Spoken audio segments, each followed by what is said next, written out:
Hare Nama Hare Nama eva kevalam Kalo nasteva nasteva nasteva gatiranyata.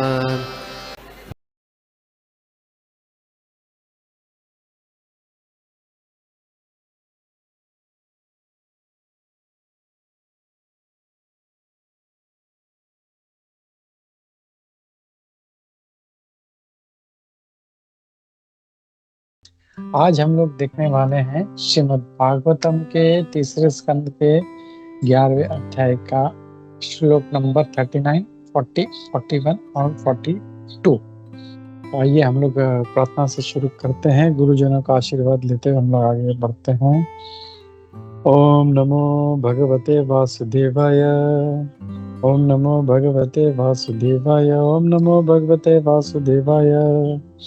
नारायणं नमस्कृत्य नरं चैव नरोत्तमं देवीं सरस्वतीं व्यासं ततो जयमुदीरयेत्।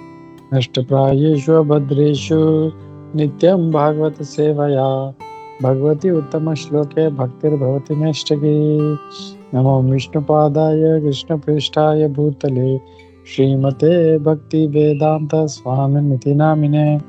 नमस्ते सारस्वते देवे गौरवाणी प्रचारिणे निर्विशेष शून्यवादी पाश्चात्य देशतारिणे। जय श्री कृष्ण चैतन्य प्रभु नित्यानंदा श्री अद्वैत गदाधर शिवासादि गौर भक्त वृंदा। हरे कृष्णा कृष्णा कृष्णा हरे हरे हरे राम राम राम हरे हरे। मुखं करोति वाचालं पंगुं लंघयते गिरिं यत्कृपातमं वन्दे श्रीगुरुदीनतारिणं परमानन्दमाधवं श्रीचैतन्येश्वरम्।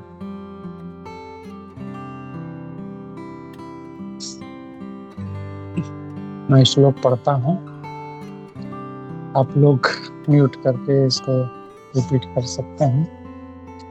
कालोऽयं परमाणुमादिर्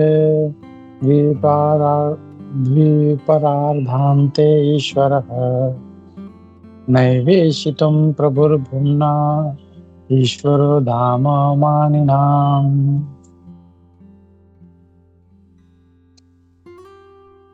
इसका ट्रांसलेशन एंड इसमें पपट नहीं है, तो translation by his divine grace Bhaktivedanta Swami Prabhupada. जय Shri Prabhupada. Eternal time is certainly the controller of different dimensions, from that of the atom up to the superdivisions of the divisions of Brahma's life. But nevertheless, it is controlled by Supreme. Time can control only those who are body conscious, even up to the Satyaloka or the other higher planets of the universe. सारे श्लोक पढ़ लेते हैं। विकारैः सहितो युक्तैर् विशेषादिभिरवता आवृतः अंडकोशो बहिरयं 50 कोटि विस्तृतः। Translation purport by John Sri Bhaktivedanta Swami Prabhupada. Jai Shri Prabhupada.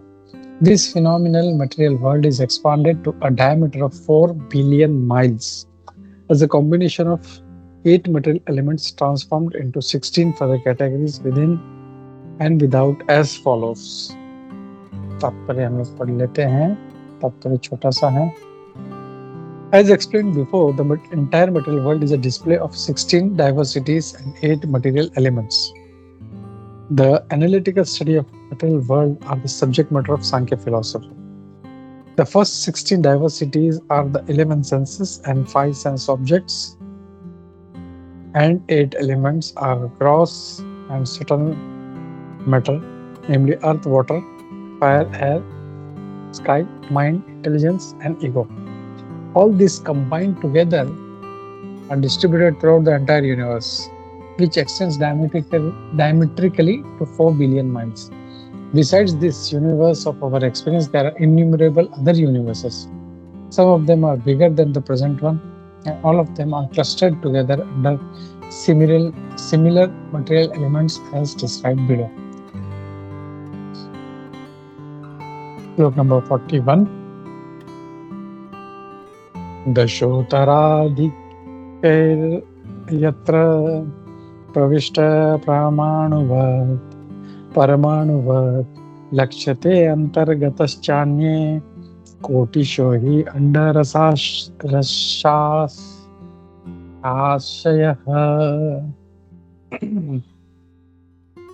The layer of elements covering the universes are each 10 times thicker than the one before, and all the universes clustered together appear like atoms in a huge combination. Purport by Janaki Sasi Bhaktivedanta Swami Prabhupada, Jai Shri Prabhupada. The covering of the universes are also constituted to the elements of earth, water, fire, air, and ether, and each is 10 times thicker than the one before. The first covering of the universe is earth and is 10 times thicker than the universe itself.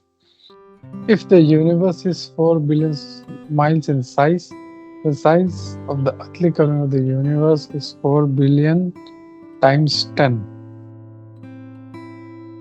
The covering of water is 10 times greater than the earthly covering. The covering of fire is 10 times greater than the watery covering. The covering of air is 10 times greater than that of fire.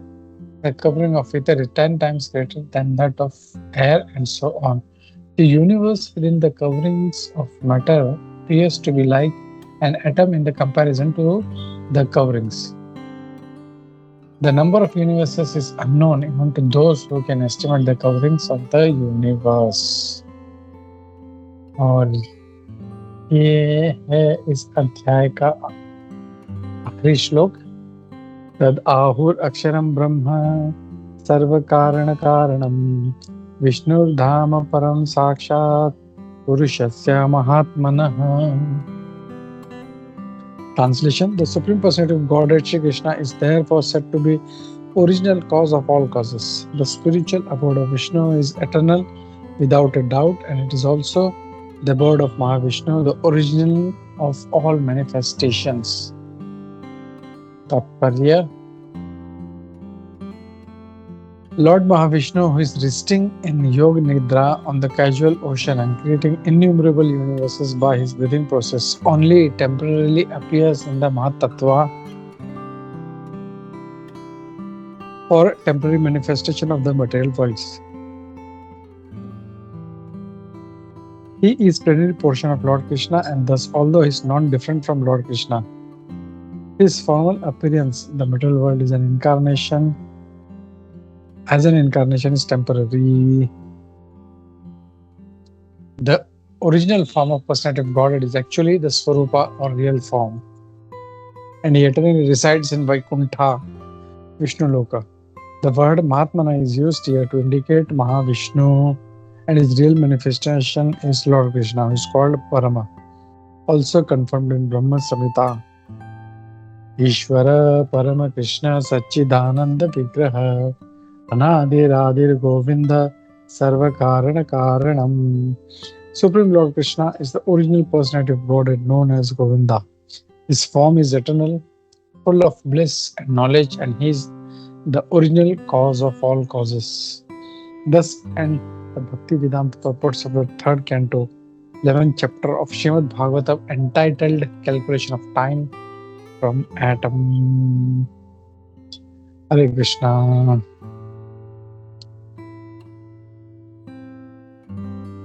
ठीक है, तो हम लोग देखते हैं श्लोक number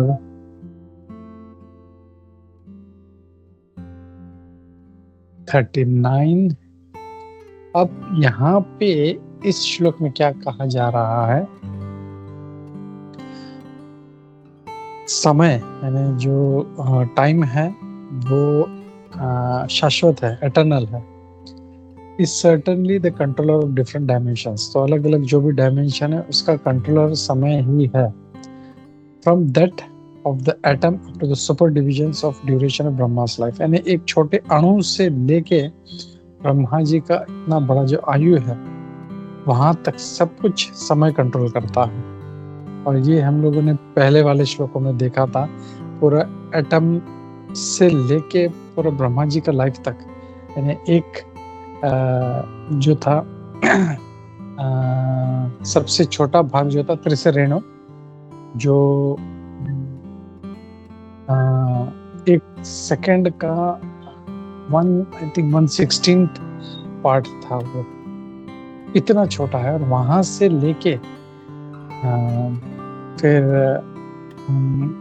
Brahma ji का जो आयु है, मतलब कितना विशाल आयु है उनका, तो सारा जो है वो समय, यहाँ पे ये कहा है, भागवतम में कहता है कि समय उसको कंट्रोल करता है, बट लेकिन nevertheless it is controlled by the supreme. लेकिन फाइनली ये जो है भगवान ही उसको कंट्रोल करते हैं। और time can control only those who our body conscious.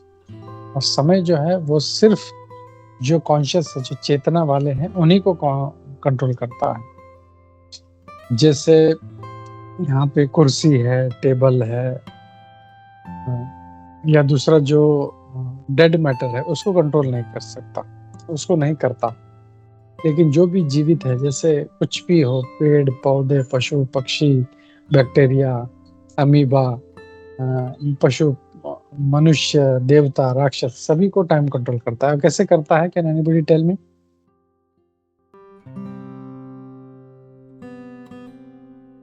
कैसे टाइम कैसे कंट्रोल करता है?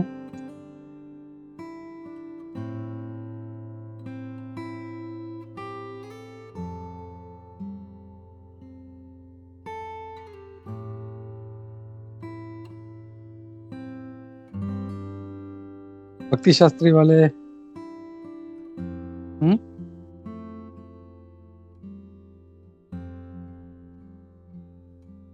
तो समय के प्रभाव के कारण क्या होता है, उसमें 6 विकार होते हैं। तो क्या होता है, वो जन्म लेता है, बड़ा होता है, फिर कुछ समय रहता है, रिप्रोड्यूस करता है, फिर जर्जर होने लगता है, और फाइनली उसका मृत्यु हो जाता है, डेथ।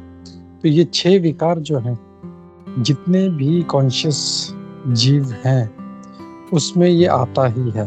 There are 6 transformations. तो और ये जो है, ये सारा समय के द्वारा होता है। ये जो है हम लोग भी देखते हैं, जन्म मृत्यु, हमें श्लोका भी है, कौमारम यौवनम जरा तथा देहांतरः प्राप्त देहोन अस्मिन् यथा देहे कौमारम यौवनम जरा। तो ये जो है, इसके कारण जो होता है, समय के कारण ये सारा बदलाव आता है। अब जो चेतना नहीं है, जैसे टेबल है, कुर्सी है, मोबाइल है, उसका ऐसा नहीं है कोई जन्म होता है, कुछ जैसे कोई भी पशु पक्षी है, पेड़ पौधा है, वो कुछ रिप्रोड्यूस करता है। तो वैसे कोई भी डेड मैटर है, कोई कुर्सी है, टेबल है, मोबाइल नहीं कर सकता। फिर वो रिप्रोड्यूस करता है कुछ, फिर बाद में धीरे धीरे जर्जर होने लगता है और मर जाता है। तो ये जो चीज है, ये यहाँ पे कहा गया है कि समय जो है वो कॉन्शियस लिविंग बीइंग है, उनको कंट्रोल करता है। ओके, तो यहाँ पे समय जो है वो कॉन्शियस लिविंग बीइंग है, उसको कंट्रोल करता है। तो ये यहाँ पे इसमें कहा गया है।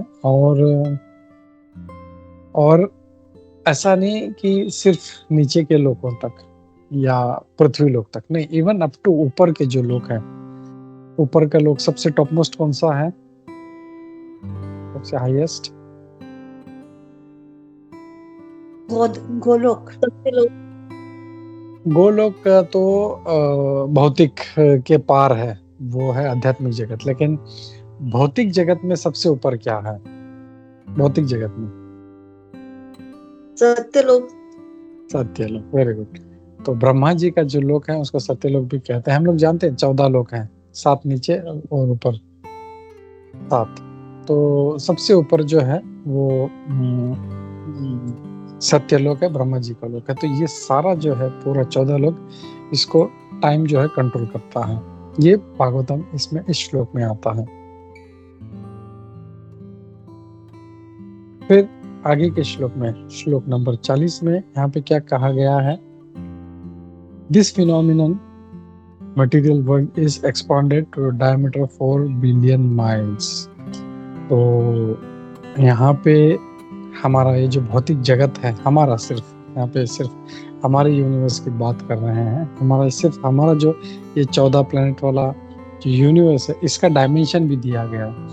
बहुत से लोग बोलते हैं इसको माइथोलॉजी, लेकिन इवन इसका डायमेंशन दिया गया, पूरा साइंस है कि बच्चा कैसे पैदा होता है। इवन पहले दिन से वो 9 महीने तक उसका क्या ट्रांसफॉर्मेशन होता है, पूरा भागवतम में दिया हुआ है।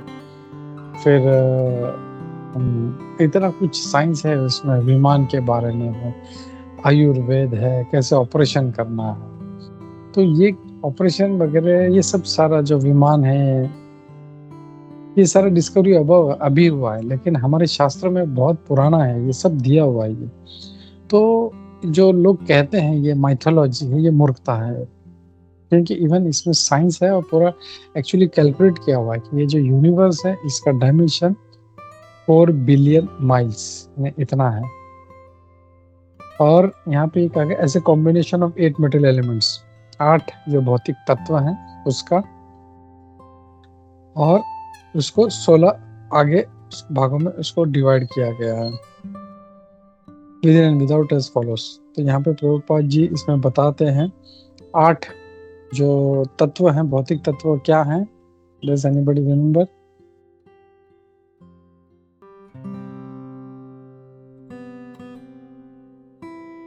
आठ भौतिक तत्व क्या हैं? एक मिनट है।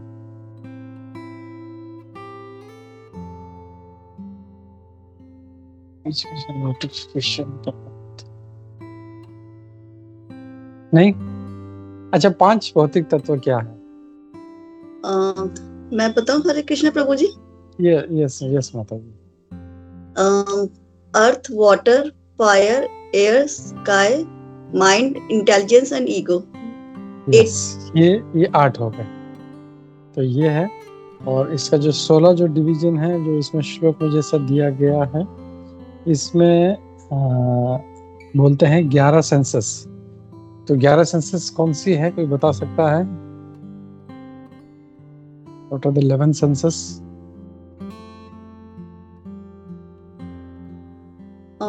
5 कर्मेंद्रिया, 5 ज्ञानेंद्रिया, वेरी गुड, एक मन। Very good. तो सिंपल 5 ज्ञानेंद्रिय, 5 कर्मेंद्रिय, वो क्या है हम लोग उस डिटेल में जाएंगे, कई बार देख चुके हैं। 5 ज्ञानेंद्रिय कौन सी है, 5 कर्मेंद्रिय कौन सी है, we have seen many times. तो ये 10 और एक मन मिला के 11 हो गया। और फिर ये 11, और इस प्रकार ये जो है प्लस 5 सेंस ऑब्जेक्ट्स, 11 ये चीज और 5 सेंस ऑब्जेक्ट्स। तो ये है, यानी उसको क्या बोलते हैं, उसका संस्कृत का नाम भूल गया उसका, सेंस ऑब्जेक्ट्स को क्या पढ़ा, बहुत अच्छा वर्ड है, मैं भूल गया संस्कृत का। तो जो सेंस ऑब्जेक्ट्स हैं जैसे साइट है, टच है, टेस्ट है, तो ये सेंस ऑब्जेक्ट्स है ये। तो 11 और ये 5 मिला के 16। तो इसके बारे में प्रभुपाद जी हम लोग को यहाँ पे बताते हैं। तो जब इतना इसमें साइंस भरा है, इतना कैलकुलेशन भरा है, तो कौन मूर्ख आदमी इसको माइथोलॉजी बोलना चाहेगा? बिकॉज लोग इसको पढ़ते नहीं है और इसलिए इनको समझ में नहीं आता। तो ये सारा इसमें दिया हुआ है। और फिर इसका अगला जो श्लोक है, श्लोक नंबर 41 में ये कहा गया, the layers of the elements covering the universes are each 10 times thicker than the one before, and all the universes clustered together appear like atoms in a huge combination. तो ये जो हमारा जो ये 14 लोग हैं उनका प्लान है, ये एक यूनिवर्स है और उसको जो मटेरियल एलिमेंट्स है उसने कवर किया हुआ है। और यहाँ पे ये कह रहे हैं कि जो पहला लेयर है, जो यूनिवर्स का डायमेंशन है, जो 4 बिलियन माइल्स, इसका 10 गुना ये लेयर है। मतलब ये अगर 4 बिलियन है तो उसका 10 गुना है, 40 मिलियन माइल जो पहला लेयर है। ये 40 बिलियन माइल्स है, तो उसका जो अगला लेयर है वो उसका 10 गुना है। तो हो गया 40 × 10 कितना हो गया, 400। तो ऐसा जो है ये 10 लेयर हैं, और हर एक जो लेयर है पहले प्रभु हम लोग वो भी देखेंगे कौन सा लेयर है प्रभुपाद जी सीक्वेंस में। जो पहला लेयर है उससे 10 गुना ज्यादा है ये, इससे 10 गुना ये ज्यादा है, इससे 10 गुना ये। और हम लोग समझ सकते हैं कि कितना बड़ा हमारा सिर्फ जो विश्व है, हमारा ये भौतिक जो ग्रह है, ये कितना विशाल है ये। तो फिर प्रभुपाद जी इसमें बता रहे, the first covering of the universe is earth. तो पहला जो कवरिंग है वो है पृथ्वी का, and it is 10 times thicker than the universe itself. तो ये जो 4 बिलियन माइल्स है उसका 10 गुना पृथ्वी का लेयर है। और फिर इसके बाद में उसके ऊपर आता है वाटर के ऊपर आता है फायर के ऊपर है ईथर, और ऐसा एक जो है ये एक एलिमेंट्स ने इसको कवर कर रखा है। तो हम जीवात्माओं को, हम लोग इस छोटे से जो यूनिवर्स है 4 बिलियन माइल्स वाला, इसमें हम लोग अभी बीच में है, सेंटर में पृथ्वी पर। अब ये यहाँ से हम लोग को भेजते पहले सत्यलोक उसको पार करना है, और फिर उसके बाद ये जो मटेरियल कवरिंग है अर्थ, वाटर, फायर, एयर, ईथर, और हर एक जो है वो 10 गुना है। इसको पार जब पूरा बाहर निकलेंगे तब जाके इस भौतिक जगत के बाहर आएंगे हम लोग। तो जस्ट इमेजिन कितना विशाल। उसके बाद में जो है फिर बाद में कैलाश धाम आता है, और उसके ऊपर आता है फिर बाद में वैकुंठ आता है, वैकुंठ के ऊपर फिर गोलोक आता है। So it is so huge. लेकिन श्लोक ये क्या बोलता है, all the universes clustered together appear like elements.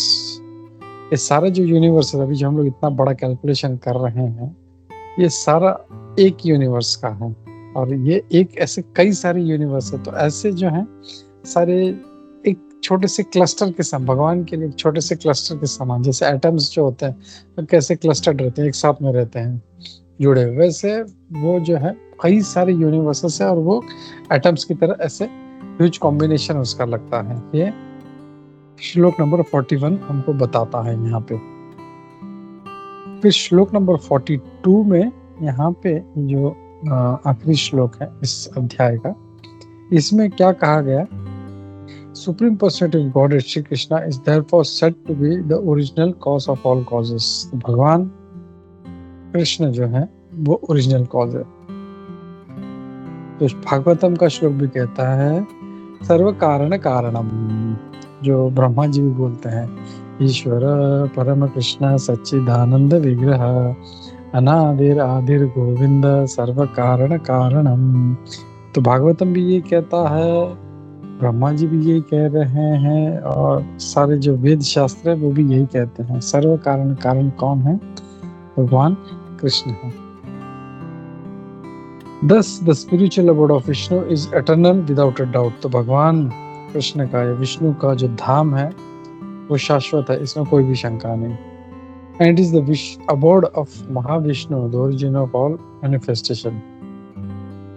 और ये जो है ये Mahavishnu, it's the abode of Mahavishnu, Mahavishnu का भी जो है धाम यही है जो यहाँ पे बताया गया है।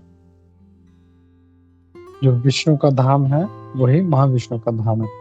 अब यहाँ पे हम लोग देखते हैं तात्पर्य में श्री प्रभुपाद जी काफी डिटेल में बता रहे हैं, हम लोग उसको देखते हैं। बहुत अच्छा तात्पर्य है। प्रभुपाद जी कह रहे हैं महाविष्णु जो है जो योग निद्रा में रहते हैं। हम लोग देखते हैं भगवान शेषनाग पर योग निद्रा में लेटे रहते हैं, और उनके जो रोम छिद्र हैं उनमें से एक सांस में जब वो छोड़ते हैं तो कई सारे यूनिवर्सेस, अभी जो कैलकुलेट किया हमने 4 बिलियन माइल्स इंटू 10 ऐसे 10 लेयर है।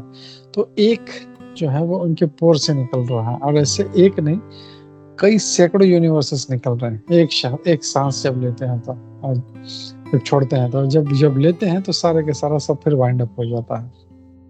तो कितने भगवान महाविष्णु जो है कितने विशाल है। ब्रह्मा जी का आयु हमसे कैलकुलेट नहीं होता है, कितना जीरो है उसमें, हम लोग उसको गिन नहीं पाते हैं उसको। और ऐसे कई ब्रह्मा जो हैं भगवान विष्णु के एक सांस में अंदर जाते हैं, एक सांस जब छोड़ते हैं तो बाहर आते हैं। तो भगवान अगर देखें हमारा आयु कितना है, इसके कंपैरिजन में ब्रह्मा जी का आयु कितना विशाल है, और उसके कंपैरिजन में महाविष्णु का जो भगवान है साक्षात, तो ये उनके लिए ऐसी मतलब सेकंड्स की बात है उनके लिए। बस ब्रह्मा जी छोटे निकले, कई यूनिवर्सेस निकले, फिर वापस एक सांस में फिर चले गए। और यहाँ पे ये कहा जा रहा है कि ये जो महाविष्णु है, जो इतना इन्यूमरेबल यूनिवर्सेस बना रहे हैं जस्ट अपने श्वास से, वो टेम्पररीली इस महातत्व में आते हैं, वो मतलब टेम्पररी आते हैं वो। और ये भी कहते हैं ये उनका टेम्पररी रूप है, इस भौतिक जगत में टेम्पररी रूप है उनका, बस खाली वो सृजन के हेतु आते हैं। He is plenary portion of Shiva. और वो जो महाविष्णु वो भगवान कृष्ण के अंश है। भगवान भगवद गीता में बोलते एक अंश है ना स्थित जगत, मेरे एक अंश से मैं सारा जगत जो है चला रहा हूँ। तो वैसे वो बोलते हैं प्रभुपाद जी कि he is not different from Krishna. भगवान कृष्ण में उनमें कोई फर्क नहीं है। The original form of personality of God is actually the स्वरूप और the real form, and he eternally resides in the Vaikuntha world. तो भगवान का जो ओरिजिनल स्वरूप है, ओरिजिनल स्वरूप कौन सा है? भगवान कृष्ण का। तो वो जो है वो ऊपर रहता है विष्णु लोक में। द वर्ड महात्मा ने is used here to indicate Mahavishnu. तो इस श्लोक में जो वर्ड यूज किया गया है महात्मनः, ये भगवान विष्णु को संबोधित किया गया है। और परम जो शब्द है वो भगवान कृष्ण के लिए यूज किया गया है। और इसमें प्रभुपाद जी ब्रह्म संहिता का जो श्लोक है कोट करते हैं, ईश्वर परम कृष्ण सच्चिदानंद विग्रह अनादिरादिर गोविंद सर्व कारण कारणम। तो ये जो था सारा टाइम का कैलकुलेशन हमने देखा, छोटा बारीक से 1 सेकंड का 16वां भाग से लेके ब्रह्मा जी के आयु तक सारा जो कैलकुलेशन इस अध्याय में आता है, 11वें अध्याय में 3रे स्कंद के calculation of time from the atom. तो एक छोटा अणु से लेके पूरा जो टाइम का कैलकुलेशन है वो पूरा इसमें है। तो इसमें यहाँ पे ये जो है ये अध्याय खत्म होता है। और किसी का कोई प्रश्न है, टीका टिप्पणी है तो हम लोग लेते हैं। हरे कृष्णा।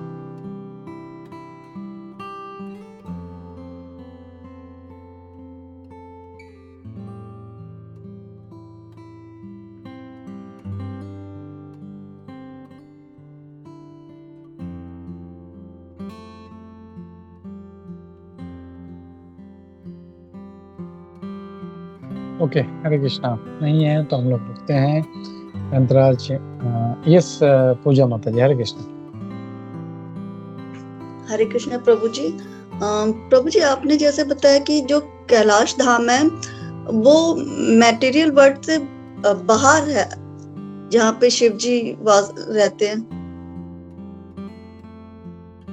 करेक्ट माता। तो जो पृथ्वी पे कैलाश पर्वत जिसपे हम कहते हैं कि वहां पे जाना किसी के लिए भी पॉसिबल नहीं है, वहां पे अभी तक कोई नहीं जा पाया है, तो उसको भी कहते हैं कि वो वहां पे शिव जी वास करते हैं। करेक्ट। इसको ऐसा समझ सकते हैं माता जी, हम लोग जैसे वृंदावन धाम, भगवान का गोलोक वृंदावन धाम जो है वो कहाँ पे है हम लोग जानते हैं, सबसे ऊपर एकदम टॉप मोस्ट। लेकिन उसका एक स्वरूप जो है वो यहाँ पे हम लोग यूपी मथुरा में देखते हैं, और उसमें कोई फर्क नहीं है। तो जैसे ये है वृंदावन धाम, वैसे जो गोलोक धाम वैसे ये वृंदावन धाम है, वैसे सेम, इज नॉट डिफरेंट। तो एक्चुअल वैसे भगवान शिव जी जो है वो ओरिजिनल कैलाश धाम में रहते हैं, लेकिन उसका एक बोल सकते हैं उसका एक स्वरूप जो है रेप्लिका उसका यहाँ पे है, जो जिसे लोग कैलाश कहते हैं, तो वो है। और वो उसका एक रेप्लिका है, बट ओरिजिनली जो है भगवान शिव वहाँ पे रहते हैं। उस जैसे भगवान कृष्ण ओरिजिनली वहाँ पे रहते हैं, और यहाँ पे या आके लीला करते हैं। वैसे शिव जी भी जो है हम लोग जानते हैं, शिव जी जो सृजन जब होता है तो ब्रह्मा जी के भ्रुकुटी में से आते हैं। शिव ब्रह्मा जी को जब क्रोध आता है तुरंत जो है शिव जी प्रकट होते हैं तो इस भौतिक जगत में, तो इस भौतिक जगत में वो वहां पे रहते हैं। ओके माता। जी प्रभु जी। तो भगवान जो शिव हैं, जो ब्रह्मा जी के उससे प्रकट होते हैं, वो भौतिक शिव हैं, लेकिन जो वहां पे रहते हैं वो इटर्नल हैं, वो हमेशा वहीं पे रहते हैं, वास करते हैं।